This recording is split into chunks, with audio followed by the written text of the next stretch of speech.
La gran rebelión. Capítulo 14. Comprensión creadora. El ser y el saber deben equilibrarse mutuamente a fin de establecer en nuestra psiquis la llamarada de la comprensión. Cuando el saber es mayor que el ser origina confusión intelectual de toda especie. Si el ser es mayor que el saber puede dar casos tan graves como el del santo estúpido. En el terreno de la vida práctica conviene autoobservarnos con el propósito de autodescubrirnos. Es precisamente la vida práctica el gimnasio psicológico mediante el cual podemos descubrir nuestros defectos. En estado de alerta percepción, alerta novedad, podremos verificar directamente que los defectos escondidos afloran espontáneamente. Es claro que defecto descubierto debe ser trabajado conscientemente con el propósito de separarlo de nuestra psiquis. Ante todo, no debemos identificarnos con ningún yo defecto si es que en realidad deseamos eliminarlo. Si parados sobre una tabla deseamos levantar esta para colocarla arrimada a una pared, no sería posible esto si continuáramos parados sobre ella. Obviamente, debemos empezar por separar a la tabla de sí mismos, retirándonos de la misma y luego con nuestras manos levantar la tabla y colocarla recargada al muro.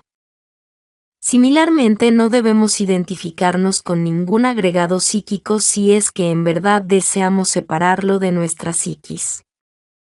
Cuando uno se identifica con tal o cual yo, de hecho, lo fortifica en vez de desintegrarlo.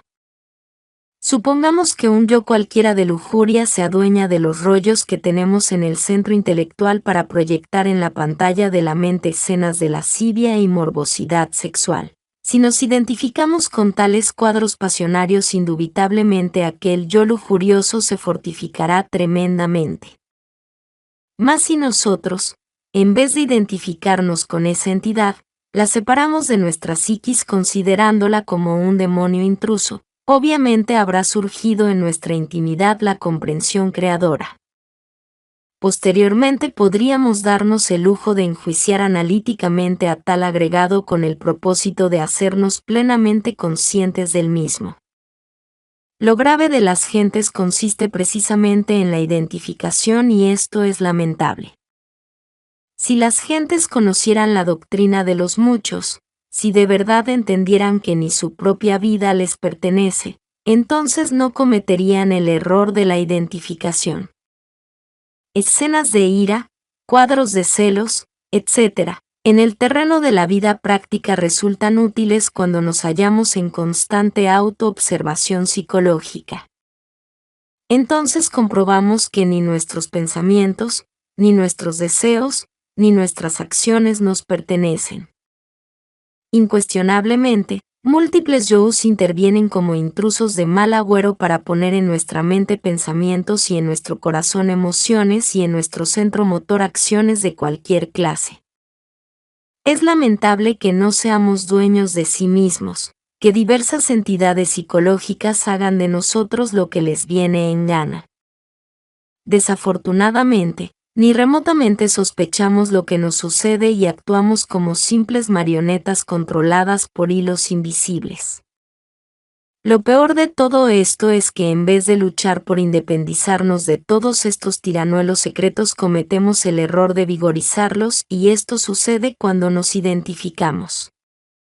Cualquier escena callejera, cualquier drama familiar, cualquier riña tonta entre cónyuges, se debe indubitablemente a tal o cual yo, y esto es algo que jamás debemos ignorar. La vida práctica es el espejo psicológico donde podemos vernos a sí mismos tal cual somos. Pero ante todo debemos comprender la necesidad de vernos a sí mismos, la necesidad de cambiar radicalmente, solo así tendremos ganas de observarnos realmente. Quien se contenta con el estado en que vive, el necio, el retardatario, el negligente, no sentirá nunca el deseo de verse a sí mismo. Se querrá demasiado y en modo alguno estará dispuesto a revisar su conducta y su modo de ser. En forma clara diremos que en algunas comedias, dramas y tragedias de la vida práctica intervienen varios yous que es necesario comprender.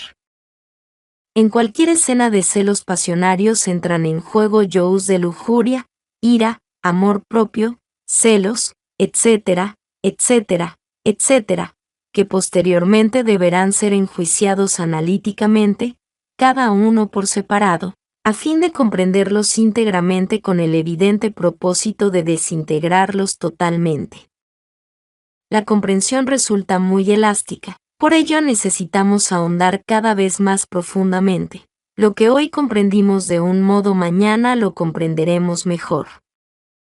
Miradas las cosas desde este ángulo, podemos verificar por sí mismos cuán útiles son las diversas circunstancias de la vida cuando en verdad las utilizamos como espejo para el autodescubrimiento.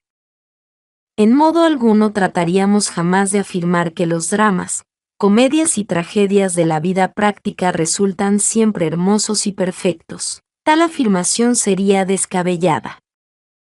Sin embargo, por absurdas que sean las diversas situaciones de la existencia, resultan maravillosas como gimnasio psicológico. El trabajo relacionado con la disolución de los diversos elementos que constituyen el mí mismo, resulta espantosamente difícil.